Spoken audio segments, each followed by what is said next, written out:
Plasma Ball is one of those games that Famidaily exists for. It's incredibly obscure.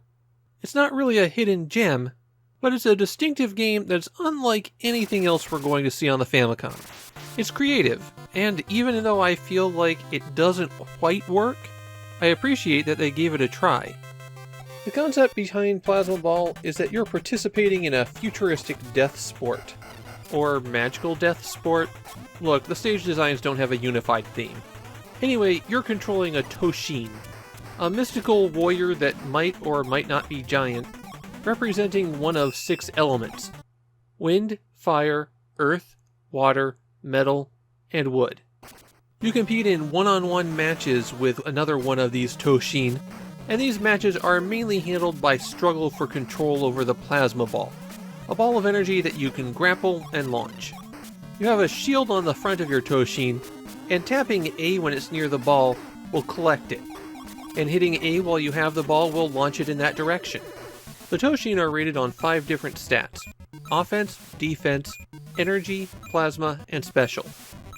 Energy would be their health, while plasma controls how long their charge on the ball lasts. While you're holding the ball, a charge is building up at the bottom of the screen. There's 3 different levels to it, and when you throw the plasma ball, the higher the level, the longer your charge lasts. The ball only does damage when it's charged by a Toshin. When it turns purple, you can get struck by it with no effect. Even if the plasma ball is charged, you can always catch it by facing the appropriate direction and hitting the A button at the right moment.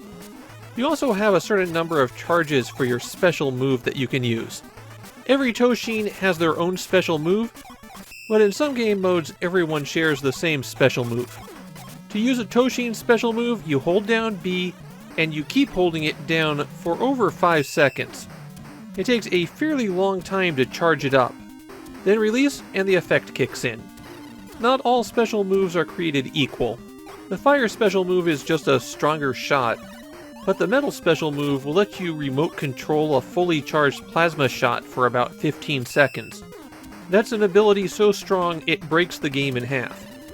For the other special abilities, water causes the ball to be launched up into the air, which comes down to do a single hit on your opponent. Wood launches an attack that stuns the opponent for over 10 seconds, which also lets you get some free hits in.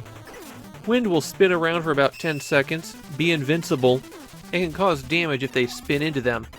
And finally, Earth causes an earthquake, causing the opponent to drop the ball, and stunning them for a very short time.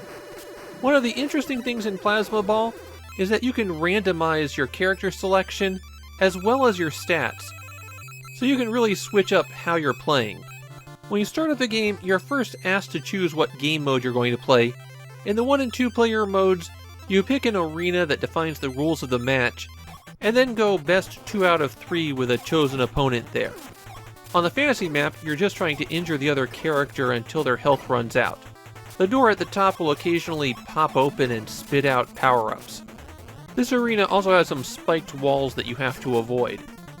The city map's my favorite. Here your goal is to smash all of your opponent's buildings.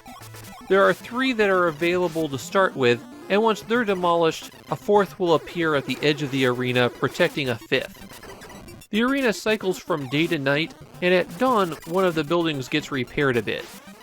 On the space map, you're trying to get the plasma ball into the goals at the edge. In this mode, everybody has the same special. Pressing B drops a solid wall in front of the goals that lasts for about 5 seconds. The real meat of the game is quest mode, and here you pick your Toshin, and your goal is to defeat all of the other Toshin in their home arena. These matches all require that you damage the other one until they're defeated, but once their life is reduced by half, they leave the arena for a short time, and you have to deal with some kind of hazard there, usually smashing up a bit of the terrain while it tries to damage you. If you manage to defeat another Toshin, you fully recover your health, get 1 use of your special ability back, and then can put 4 points into any stats that you like.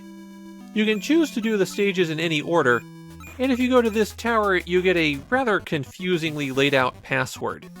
You can use this password in 2-player mode also, so you could use your own special Toshin there. The items that appear in the arenas are a mixed bag. Half of them help you, half of them hurt you. The lightning bolt will stun you for a few seconds. You can still move around, but you can't really block properly. The shield will make you invincible. The solid heart will heal you a very slight amount, while the broken heart will hurt you. Finally, the SP charge recharges your special ability. Plasma Ball is actually kind of a rare game, though not an especially expensive one.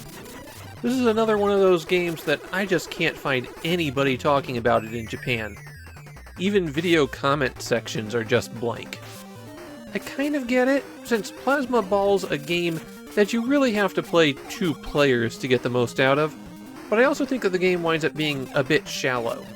With only the 2 Toshin on the field, you really can't engage in any kind of fancy maneuvering, and the special abilities are totally unbalanced. The AI is just a little bit too perfect to make the single-player mode engaging. My overall impression is that Plasma Ball is flawed, but it's got a really solid core to it that Jalico tried to expand in some interesting ways. If there was a sequel to Plasma Ball, I'd pick it up in a heartbeat.